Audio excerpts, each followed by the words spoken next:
Welcome to the İSTANBUL seminar series, dear friends and dear participants. Today, we will talk about the business as administration process, businesses and sustainability, problems, solutions, and trends. We have a guest from Cornell University from United States. First of all, I want to speak about the ESAM. Then I will introduce Mr. Dowell.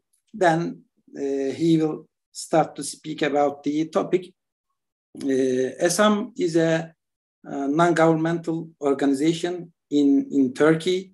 The main purpose of the organization is to establish a fair economic and political system in Turkey, and then in globe.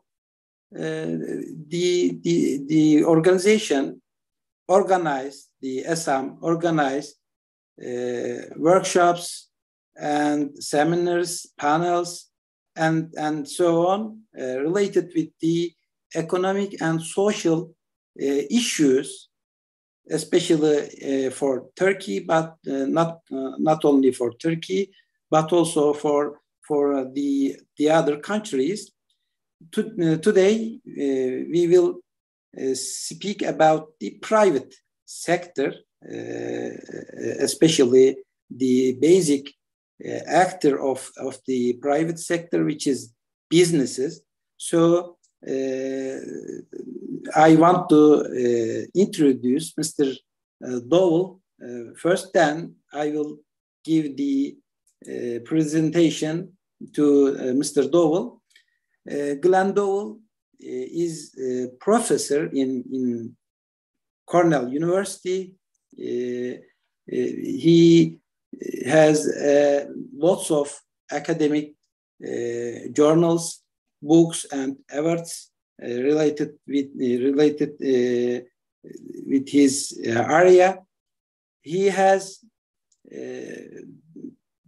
Bachelor of Commerce in University of Alberta. Then he has a master degree in McGill University, and finally he has a PhD degree in University of Michigan. Now he is a professor in business administration faculty in Cornell University. Today, welcome to ESAM İSTANBUL economic seminar series.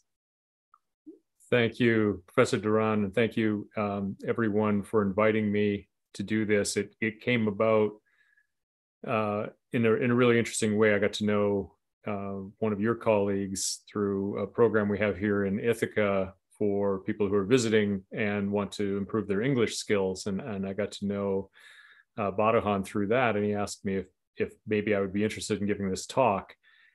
And I'm very pleased to be able to speak to your organization. I apologize that this will not have anything to do with Turkey. I don't pretend to know anything about the current issues around sustainability and business in Turkey, or very much about the country at all. I think I've gotten to know more about it through these conversations that I've had with Batuhan than I have known about it in my prior 54 years on Earth. So I'm really excited to give this talk, but like I said, the big caveat is this is going to be a North American kind of centric view of a very global issue. So I know that we have some people joining us via YouTube. I look forward to hearing some questions from you folks as we go. I would say I'm very used to being interrupted, by the way. If something comes in that's relating to a slide that I just finished and you want to push me to go back to it, Professor Duran, go ahead. I've been an academic for over 20 years. We interrupt each other all the time, and that's perfectly fine with me. So the the topic that we settled on when we were discussing me doing this was around problems, solutions, and trends in sustainability. And as you mentioned, from a private sector perspective. So you gave a nice introduction to my academic background. Let me just flesh it out a little bit. I'm the Henrietta Johnson Lewis Professor of Management here at the Johnson School at Cornell University, part of the broader S.C. Johnson College of Business. And my research and teaching is largely in this area of business and sustainability, and more specifically in terms of business and the environmental performance that companies exhibit. So I look at things like greenhouse gas emissions, toxic chemical emissions, and issues around this strategic differences between firms on those issues. So things like corporate structure or institutional pressures that firm faces and how this affects their environmental performance. So a lot of what I'm going to talk about in this is around these issues of environmental performance. So here's my plan to get us through that. I want to talk quite briefly around the history of business and sustainability, and just to sort of set the context a little better. And this is, I'm going to start with the presumption that the audience hasn't thought about this issue very much at all. So if I'm at a really low level and you guys have thought about it way more, I apologize. But I think it's always better to set it at a fairly basic level so that we all have some similar starting point. And then, those of you that have already studied all this or know all this, you can surf the web while I'm talking about that early part, and then I'll get to the trends, and maybe that'll be for everyone. But I think if we don't start there and set a context, it gets a little tricky. Then I want to talk about 3 trends, and there could have been many more that I chose, but I settled on these 3 because of things that I think are really very important. 2 of them are really important globally. The third one is really a little more specific to the US, Canada, and Britain, and a couple of other Western countries. But as some colleagues of mine who've studied this have said, there's really no reason to think that it won't spread quite broadly in coming years, and already has spread beyond where we would have imagined it going not very many years ago. And that's this engagement of corporations with political issues. And then I'll just wrap up briefly where I think we are in this space. And as I said, I'm happy and hope that we have some questions. I don't intend to have this be just me talking into the air, so to speak. So this idea of sustainability is a word that gets thrown around a lot, right? And it is a word that I think if we had 25 people watching this on YouTube and I asked you all to just email me your definition of sustainability, I'd probably get at least 24 different responses. So if we go back to the very early use of it, the Brundtland Commission in the late 80s, they defined this issue of sustainable development as development that meets the needs of the present without compromising the ability of future generations to meet their own needs. Now, that's it's a fairly precise definition in one sense, right? It's saying that we can't use up everything for ourselves today because that doesn't leave anything for future generations. So whatever we do from an economic and social perspective has to leave productive capacity for the generations that follow. The problem is that for a business, that isn't actually very helpful because that's a systemic and really broad societal definition, right? So we can think about the Paris Accord that came out of the COP meetings back in 2015 as being an accord around sustainable development with respect to the climate, and saying we need as a global economic system to not emit so many greenhouse gases that we completely ruin the Earth's and ecosystems and make it impossible for future generations to live comfortably. That's a really something we can. It's really complex and it's really difficult to figure out how to enact, but at least it makes sense from a global systemic perspective. But from a business perspective, this idea of the Brundtland definition And this idea of sustainability are really hard for business leaders to wrap their heads around, because how do I know if I increase my production by 20% over the next 10 years that I've destroyed sustainability? How do I know if I change my production processes in a given way that I've helped or hurt this broader system? And most companies, of course, are a tiny piece of the global environmental and economic and social systems. So it's really not a very useful definition in some ways.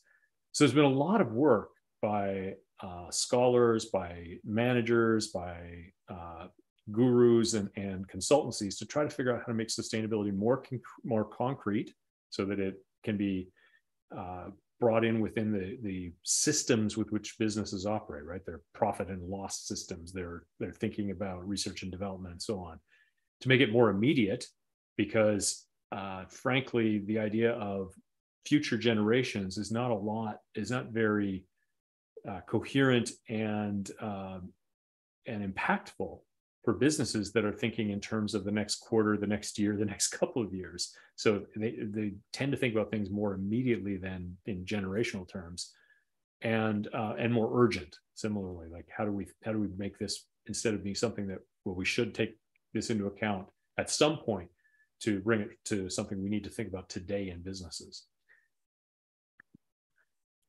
So to go a little further into this, when we think about businesses and sustainability issues, and especially sustainability problems, what we're really talking about, and I know I've got some economists or people who think about economics in this forum, is we're really talking about externalities, right? And externalities are the consequence of an activity that is experienced by actors that aren't part of the activity. And that's, happens all the time, right? So if I, as a company, if I make a contract with an electricity provider, right? I pay them X cents per kilowatt hour for electricity. They produce the electricity. I get the electricity. The costs are impounded, are all considered in this contract. But all of the pollution that they may produce in creating this electricity, I'm not paying for in that contract, and they're not paying for unless the government makes them. That's an externality. So it hurts other people around the plant. It doesn't just hurt the seller and the buyer. Right? We see all sorts of externalities all the time, right? We see when, for example, a company sells there's been a lot of talk in recent years, for example, sunscreen that we use to protect ourselves from the harmful effects of solar radiation. We wear that sunscreen, we go into the ocean, it washes the sunscreen off, and it hurts coral reefs and sea life. That's an externality. They're not part of the transaction when we buy the sunscreen from the pharmacy or the store. So there also are positive externalities, right? So in education as a global and societally is a positive externality. So when I invest in my education, it doesn't just help me. Hopefully it helps other people, because I create new products and knowledge that help society. When companies invest in R&D, there's what we call spillover, so that the company that spends on R&D isn't the only entity that benefits from it. That's a positive externality. So the point of all this is most of, or at least many of the sustainability initiatives we see consist of companies' attempts to fix externalities, either ones they've created, right? So investments to reduce the pollution, to remediate damaged ecosystems, et cetera. Or sometimes there's a business model in fixing externalities that other companies have created. So we see a lot of startups these days that are trying to capture carbon. That's an attempt to reduce, to address an externality that other companies have created. So that's a context for thinking about what are sustainability issues. Let me borrow, or it's more than borrow. This is exactly Stu Hart's graph or figure. Stu Hart was a friend and colleague of mine, both at Michigan when I was doing my PhD, and then later at Cornell as a faculty colleague. And he's one of the true pioneers in this business and sustainability space. And he's written extensively on this issue of how businesses can think about sustainability issues. And this is a timeline of sustainability, business and sustainability, I think is really valuable for us thinking about how far we've come, right? So there were, of course, even if you go back to the 19th century in London, and there was air quality questions that were brought up in the business, or at least societal issues around sustainability predate this early period, but they really started to become something that caught the attention of stakeholders, communities, and governments, really following the World War II and the great expansion of the economy, especially in the United States, where they had all this productive capacity built up from the war, and all people coming back from the war and spending. And so the pollution that was created there was really dramatic, right? We had rivers catching on fire and horrible air quality. But the idea, as Stu has written, is that this was a denial that this was a problem. And Stu grew up in fact, Rochester, New York, a couple of hours from here, which is a very industrial town. And he said you go out on his deck in the morning, and you'd have to sweep the deck off to sit down on anything, because there'd be so many pieces of particulate, right? Dust and pieces of smog that had settled on the furniture. And if you complained about it, they would say, that's just the smell of money, right? This is the price we pay to have jobs. And that was something, in fact, we've seen in other economies in much more recent times, right? So if you think about until the last decade or so in China, as China's industrial capacity increased and their GDP per capita increased so much, in the early years, there was incredibly bad smog problems. And it was basically, this is what we need to do in order to catch up. And we see this, so we see this kind of cycle or evolution in thinking about sustainability sort of play out in different time periods in different economies. But in terms of the US, it was definitely something that dominated through the 60s. The problems that started to they became too acute to just ignore in this way through the 60s. And I mentioned already that, rivers on fire, massive problems that some scientists started to bring to the awareness of the broader populations and governments around, for example, overuse of pesticides and the DDT and what it was doing to decimate bird populations and so on.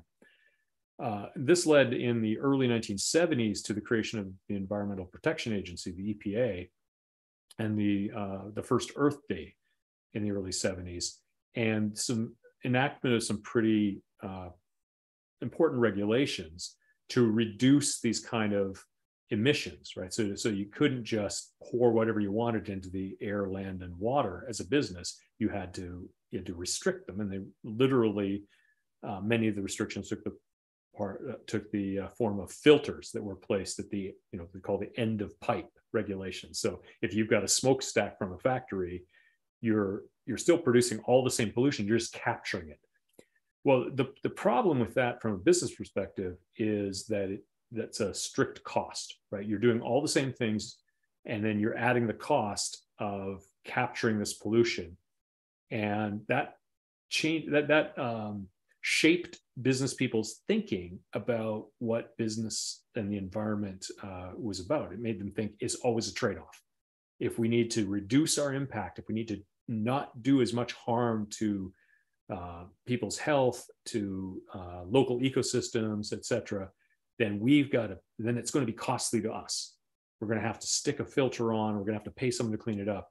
And so this idea that it was always a trade-off started to come into both business people's and frankly a lot of academic writing, where people were trying to estimate the cost to the economy of these environmental regulations, as if there wasn't a benefit as well. Of course there was to the health of the population and of the ecosystems. But that started to change in the mid to late 1980s and through the 90s, as some people started to take a slightly different perspective, and not slightly, a fairly radically different perspective, and say, wait a minute, if we can start thinking about how to change our production processes, change our operations so that we don't use as many pollutants in the first place, then we won't have to pay as much to get to filter them out. So we start to see companies, some early ones were Xerox and 3M here in the United States, and many companies overseas as well, who said, let's go back and redesign the products and the processes so we're not using as many of these toxic chemicals, so we're not creating pollution in the first place. And that, so then we're actually potentially can save money because we're not using those chemicals, we're not paying to have to have them processed by waste processors or stored. And then we're also saving environmental and health problems. So this was as I said, a fairly radical change in perspective that said it's not always a trade-off. Sometimes we can do better for ourselves and for the environment and social systems. And we think about issues around how to rethink our processes and to some degree our products.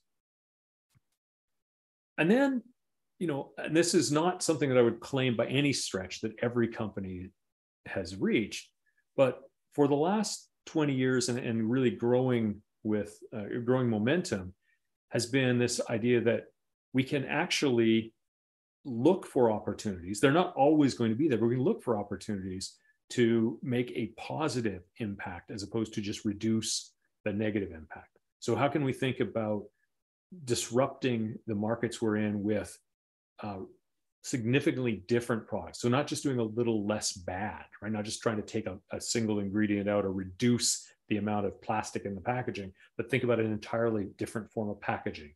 Not just thinking about how can we use fewer chemicals, but thinking about how can we move to a much more sustainable and clean product or process. And we see that in a variety of dimensions. So I mentioned packaging, there's waste in general, end of life of the product. How can we keep products out of the landfill? I've got net zero in quotes because it's not always accomplished in a perfect way, but thinking really differently about the greenhouse gas emissions and how to be much more mindful of our role in society as a business. Again, am I claiming that the majority of businesses are in this much happier upper right quadrant of this diagram? Not at all. Some still think of everything as a trade-off. Some are starting to embrace eco-efficiency.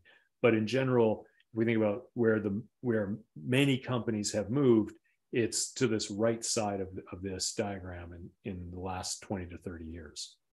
So we see, this growing awareness that business has a massive role to play in moving to a more sustainable society, but that, again, it's a very complex and difficult transition for businesses and for society to make.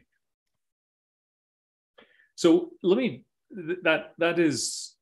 that diagram, I think, is really useful. I can say that without bragging because it's not my diagram, it's Stu Hart's. I think it's a really useful way to picture the timeline and the kind of change in the thinking that some businesses have undergone, but it's still couched at a very high level, right? It's like sustainability. Let me try to dig down a little bit and think about three trends that I think are worth consideration and what are businesses really doing. So the first one is in reporting. So if we go back not very long ago, businesses really didn't tell us much about their environmental impacts. They had to tell. So for example, if a business was facing a massive lawsuit or a big expense for a cleanup to the point where it was material to their financial situation, then they always had to tell that. But there really wasn't very much that we knew as outsiders about what businesses were doing, about their impacts on, in terms of their chemical emissions, their greenhouse gas emissions, their social impacts, et cetera. But over the last decade to 15 years, sustainability reporting has really, really increased. So by now, really every large company produces a sustainability report, not always annually, but with reasonable frequency. And the sustainability reports are a really important way by which stakeholders can get a view into what companies are doing. Now, sustainability reports also can be fairly fluffy, if that's a technical word for my economists that are listening, but they can be a lot of pictures and really nice stories, and they may not tell you as much as you think you'd like to know about a company. But there are also, given that these things are voluntary and that they can be kind of not very rigorous, then what you might expect happens is that organizations arise to grade the company's reports and tell us what format is a good one for companies to use, or what, not just format, but what process. So the Global Reporting Initiative, commonly goes by GRI, is one of the most prominent, where it will tell you whether the company adheres to a relatively rigorous approach to reporting. So I encourage, if you're interested in these, if you've got a company that you're interested in finding out what it's been doing and how well it's been doing on sustainability issues, to go, just simply Google their sustainability report and look through it. And then also look to see how that report is graded, whether it follows GRI principles or not, or others that are out there. As I've got there, some problems still remain in this. Reporting isn't by itself a panacea. So I've got there, reporting is not the same as improvement, right? So just because a company tells you what it's doing doesn't mean it's going to do better.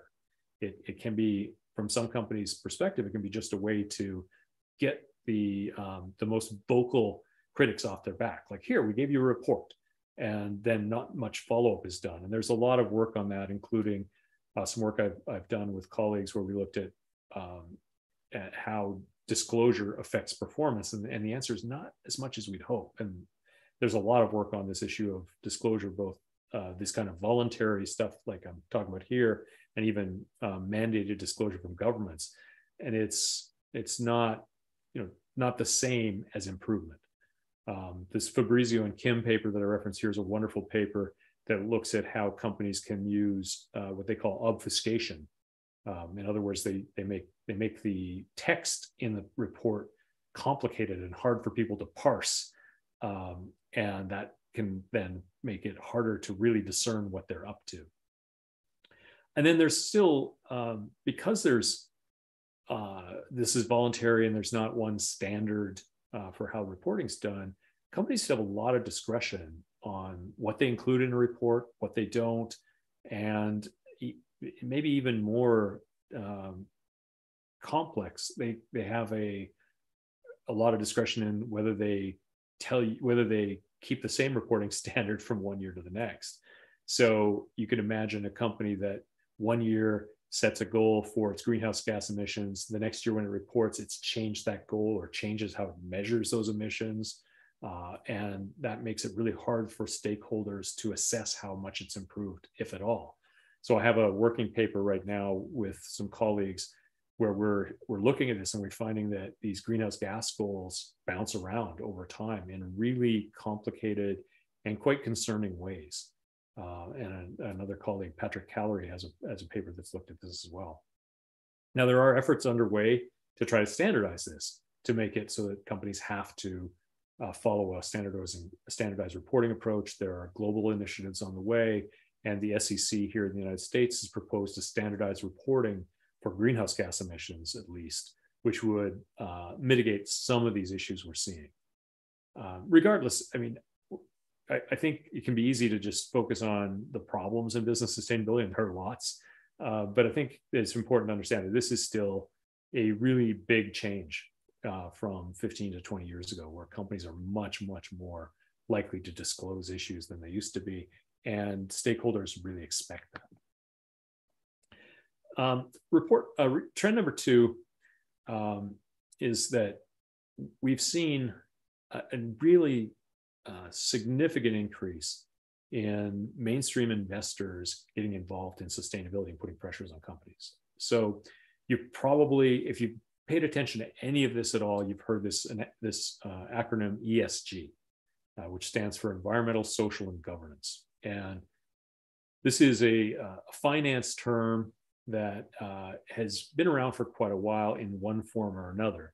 There's been for over 30 years, there's been attempts to grade companies on their environmental, social, and governance performance, and to create portfolios like mutual funds and portfolios you can trade of companies that are quote unquote better, right? And for many years, this was a relatively, as I've got their niche undertaking. So you would have a group, it might be a religious organization that said, we don't want to invest in companies that are in the alcohol industry. So there would be these ratings agencies that would go through and look at companies very carefully and screen out those that were in alcohol or tobacco or armaments or something. And then investors who cared about those issues could invest in the portfolio where they knew that they weren't putting their money into an industry that they felt was immoral, right? That was the early attempts. And again, it's relatively niche, right? It's called a negative screening. And you could imagine it in all sorts of dimensions that you might choose not to put your money into. And money going into, in more recent years, that's given way to attempts to what we might call positive screen companies. In other words, to grade companies along some dimensions and say, here are the best companies. And often that's the best companies within a given industry.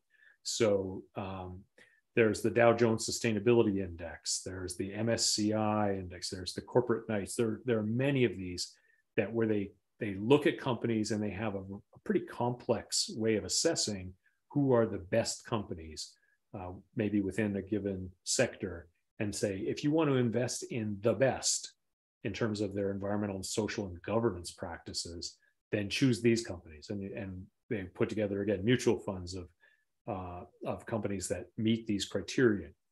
And the money flowing into these funds has skyrocketed in recent years. And there's actually now a backlash in some ways against this, because it's the question about whether it's really choosing the best companies or not. But what's more important, I think, than that is that where we used to have these relatively niche investors, that cared about a specific issue and wanted to make sure they didn't invest in it, we've got now massive investment investors and institutional investors that are putting pressure on companies in this way, right? So a company may not change its behavior based on what a small group of really deeply committed investors do, right? So a given church, for example, may invest some money and want to make sure they're not going to invest in alcohol. That's not going to affect most companies' behaviors. But when BlackRock or Barings or other massive investors say, this is what we expect out of companies, and we're only going to put money into the ones that do the best, or we're going to promote these portfolios of companies that we think are doing well, that changes companies' behaviors, because these investors are so powerful and they're so important to the company's management that this has a chance of really changing the behaviors. And I've seen this. I've had the good fortune to attend 2 different COP meetings, the Conference of the Parties meetings that the UN convenes to talk about climate change. And at this most recent one in Glasgow last fall, we saw all of the large investors, and could see their involvement in these issues and their pressure on the companies to really take things seriously. Again, I'm not claiming this is by any stretch perfect, but it's a big change to see it come from mainstream investors. And you see, I've got the quote there from Larry Fink, the founder and CEO of BlackRock, this idea that, this stakeholder capitalism, or capitalism that takes a broad array of stakeholders into account. In other words, it's not just formulated for the investors, but it cares about the community and the employees and the society. He says it's not about politics. It's not a social or ideological agenda. It's not woke. It's capitalism driven by mutually beneficial relationships between you, the employees, customers, suppliers, and communities your company relies on to prosper. And so the idea is that companies can no longer think about what's best for our shareholders is all we care about. And frankly, the best companies never did. but now the pressure is on a broader array of companies to think this way. The third one, and again, this is right now has been better documented in the United States, and is also something, frankly, that in some societies we would be less likely to see happen because of the relative difficulty of speaking out against government action in some societies. But what we've seen in recent years is this engagement with political and social issues in a really intriguing way. Right? So companies and the company's executives, as far back as we can trace, they've been engaged in political activities, right? So they've lobbied for laws that are beneficial to their industry, or they've tried to fight regulations that they didn't want. That's nothing new, and it's been a significant issue in why we don't have more stringent environmental and social laws in all across the globe, especially in the US. But we've seen more recently that's, I think, really intriguing, and it is going to be something to continue to watch, is CEOs taking really highly public stands, and CEOs are the most visible representation of a company, right? So we have a lot of celebrity CEOs, people who make the news, even if it's nothing to do with their company. And they've taken some really highly public stands on some issues that are politically controversial. And it's often been to push back on some conservative movements here in the United States, but that's not by any stretch all of it. But for example, we've seen these what we call bathroom laws here, where some states have tried to enact laws about which you have to use the bathroom of the gender you were assigned to at birth, no matter whether you were transgender now or not. And we've seen companies that have pushed back hard against this. We've seen companies and CEOs take very vocal stances, going to the point, in fact, of threatening to withdraw their operations from states that do this. We saw Major League Baseball, there's nothing more American than baseball. It moved its All-Star game out of Georgia to protest some actions that the state of Georgia was taking to restrict voters.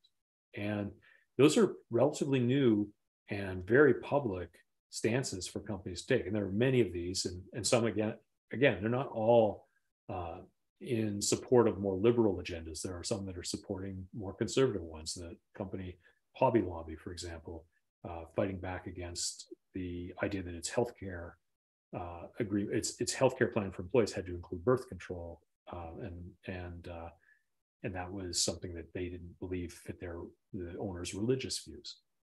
The interesting thing to follow is what this means for the companies themselves, right? So I've got a couple of friends that have looked at this. How do these stances affect stakeholders? And two of my friends looked at this in terms of the effect on customers when a company's CEO took a particular stance. And they find, as you might expect, but it's interesting to see it, a fairly mixed effect, right? So if you've got customers that agree with this political move and customers that disagree, and they do find that it can help segregate your customer base further. So if you take a stand against this political view, those that were in favor of this action might be less likely to buy from you. But it's going to be a really interesting thing to follow, because what we're seeing now is the fact that some companies have been very vocal, and the CEOs have been very vocal, has seemed to embolden the company's employees to push the CEOs to be vocal on the next issue. And so it's become this sort of a virtuous cycle, in a sense, that where once the CEO's made a stance on something, the next issue comes along, the employees expect them to make a stance on that as well. So just in summary of where we are, and to leave some time for Q&A if there is any, I teach a couple courses here in the Johnson School on Sustainability, and there's this blog post from an author that says, "The world is awful, the world is much better, and the world can be much better." And he uses this amazing data set to look at the globally how far we've come in the last 200 years. And this is a really, I'm now blanking in the middle of my presentation on the site. I'll try to post it in the comments in a minute when I think of it. but it's a publicly available database where you can look at, for example, maternal childhood mortality across a variety of countries for as long back as the data goes. And what you see, of course, is that childhood mortality has fallen globally massively in the last 100 years, right? And then you can do this on a variety of other issues. And we can get caught up in all of the problems in the world. And it's really easy to do if I just, pick up my phone and look at the news. I go, oh my God, what's wrong with the world? And we have to take a longer view and think, in a lot of ways, while the world has a great variety of problems, we've come a long ways. And then his world can be much better part is if you take a country like Finland, Denmark, and you look at their childhood mortality rates or their maternal mortality rates, and you said, if every country in the world could get to that threshold, we would save hundreds of thousands of lives a year. And so we can get much better. I think that's where we are with companies and sustainability, right? Companies are awful in some ways. And it's somewhat of a challenge sometimes to be a business professor in today's world when you recognize that there are many problems to which companies contribute in significant ways. Greenhouse gas emissions are still rising as we go through all of this concern about we need to bring greenhouse gas emissions down drastically over the next decade if we're going to have a chance to keep the climate where we think a livable climate is for humanity. Human rights problems continue. All these plastic, you probably read about the Great Pacific Garbage Patch and all this plastic in the ocean. Massive, the list goes on. But companies are much better in many ways. We've made significant strides on how seriously they take these issues. We see it in our MBA population every year. These really smart, committed, young business leaders or future business leaders who understand that businesses have to do better, and they're committed to trying to figure out how to do that. So I think that is one sign, as well as some of the trends I talked about with reporting and with broader concerns from financiers.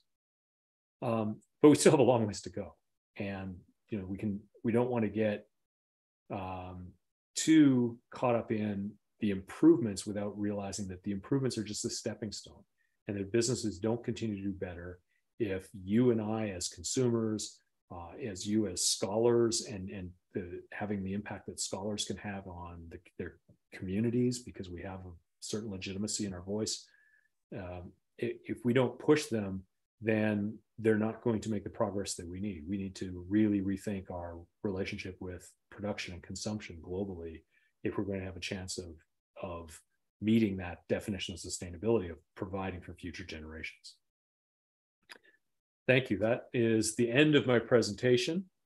Professor Duran, you can tell me if there are any questions that popped up while I was talking, or I hope I wasn't talking too fast. That's always a danger.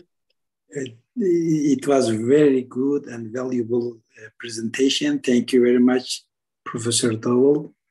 We have lots of questions, but okay. I want to ask a few ones. Let me ask first one. Sure. One of the participants asked, there are very important international companies like in Turkey, like Turkish Airlines. It has some problem like other companies in the world after COVID-19. What's your expectation for big companies in terms of sustainability after COVID pandemic? Will the bad process continue? Yeah. So that's something that I think sustainable business scholars have been asking ourselves. I think that we will definitely see, or I think we probably have, if we had the data, we could see that there's going to be at least in the short run, some reduction in these efforts as companies fight for survival, right? So if it's sort of like Maslow's needs hierarchy. You know, until you've taken care of your food and shelter, you can't worry about the upper, the self-actualization. And I think, if the businesses, if you think about airlines, as in particular in the last few months, we've seen all these problems with staffing and meeting demand, and that the longer term initiatives might be delayed slightly. But I do think that, and I can't speak to the Turkish Airlines case in particular, but I do think that the pressures from the key stakeholders are they're unrelenting, right? They're not going to give companies this pass, like, well, yeah, you had COVID as a big challenge, and now you can just go back to the way you operated 20 years ago, and you don't have to think about sustainability. I don't think that that's very likely. And then the other part is that a lot of sustainability initiatives require fairly substantial investments in time and energy, and they're not something that you don't do in one period. So those will probably continue, but there might be, like if you think about progress, it might go like this and then keep on the line that they were on, but there might be that dip. And again, I'm probably need to go back and see if anybody has actually tried to do it empirically, to study this empirically. I know that was sort of the expectation when we were talking about this in 2020 and 2021, that there might be a shorter term setback, but medium to long run, it's going to continue to have the same pressures and expectations.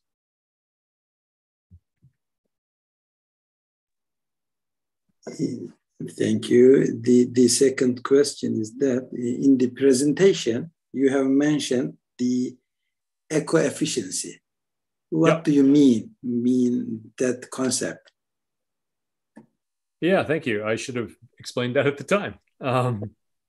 So eco-efficiency is doing more with the same resources, or having the same impact on the environment. So it's, you can think about it as a ratio, essentially. So if I can produce more iPhones with the same toxic emissions or greenhouse gas emissions, that's eco-efficient, right? So it's just it's a sort of relatively simple concept of we're still doing badly, but we're doing less badly per unit. And eventually, if you can imagine that if you reduce your per unit impact by 10%, but you sell 20% more units, you've actually still increased your impact. And that's the problem with eco-efficiency. So you need to think about, instead, how do we really drastically reduce or change the product so it doesn't have that impact in the first place, if you really want to fix problems. Thanks. And the other one, do economic crises move companies away from sustainability? Well, I think that's similar to the COVID question, right? Yeah. Turkish Airlines, is it? Yeah, I think economic crises will. So let me put it this way. I think that there are companies for which this is so deeply ingrained that it won't, right? It's just that economic crises or not, they're going to continue down the same path because it is woven into the way they think. Now, those aren't the majority of companies, but there are definitely some who act that way. And we've seen, a significant number of startups that are going to continue to try to mitigate these issues, whether the economy is strong or weak. For the companies that are still laggards in this thinking, then they're probably not spending as much. They're not spending as much time or energy or money on this in the first place. So the economic crisis is a handy excuse, and I think that our job as consumers and the regulator's job is to make it so that these companies don't have such an excuse to cut back. Right, so we put our dollars more thoughtfully into what we buy, and regulators are more careful about the regulations, and then the companies just don't have that option. Okay, last one. Let me ask a question. you know, in 2 years after COVID pandemic, the inflation rates are very high. For Turkey, for example, almost 80%. In developed countries, it is almost 10%. In this situation, do this condition continue, and what do you recommend the businesses to achieve their goals in this condition strategically? So I'm sorry, was part of the question whether inflation would continue? Yeah. I'm not a macroeconomist. I don't want to. I did see that just today, the U.S. Federal Reserve announced that they would continue to raise interest rates until they were sure that inflation was under control here. So, and we've already seen the inflation here start to taper off. You know, it seems like it's a little closer to under control than it was 6 months ago. But again, I'm not a macroeconomist, and I have a banking background, but not a central banking background. So I don't want to make predictions about the future of inflation, and especially in Turkey, which I know has been through this before, right? With I think what economists would classify as hyperinflation. I think that there's an interesting potential side effect, that positive side effect of inflation for sustainability in businesses. And if you think of one of the effects of inflation, if your inputs are becoming more costly, there's really two outcomes of that are really important here. One is you have much more incentive to become more efficient with the inputs. So you look for solutions that you didn't look for before because these inputs are expensive, right? So it's just like, you know, when our own food supply becomes more expensive, we're going to be really careful about what we buy, and we're going to be making sure we get every last bit off of that piece of produce, right? We're not going to throw it out. And so there's that effect. And then there's the substitute effect, right? So if an input becomes really expensive, so when, you know, gas prices here were briefly in the $5 per gallon range, and that makes people think about what else, you know, that makes electric cars much more attractive. And when you're in the industry, the same thing. If you've got energy prices go really get really high, then you start thinking, what can we do that substitutes for that energy we're putting in, right? Just as when labor it gets expensive, you think, how do we substitute capital for it? But, you know, so there's a potential sort of happy story out of inflation for this that is, but it's possible, right? That companies have to substitute and they have to be more efficient. I wouldn't be reluctant, without spending time with some of my friends who are really good at modeling these things from an economics perspective, I'd be reluctant to say that'll be a net win, but those are two possible benefits of inflation for sustainability from a business perspective. There could be others. You know, the other problem, of course, is that if the more sustainable good inflation is even greater than the less one, because they're less efficient in production to begin with, or because their inputs are under even greater pressure, then of course that could hurt us in other ways. Okay, thank you very much, Mr. Dowell, Professor Dowell. Thank you. Took your valuable time for us, and you have honored our program and SM İSTANBUL. Thank you very much for your participation and this useful and valuable presentation.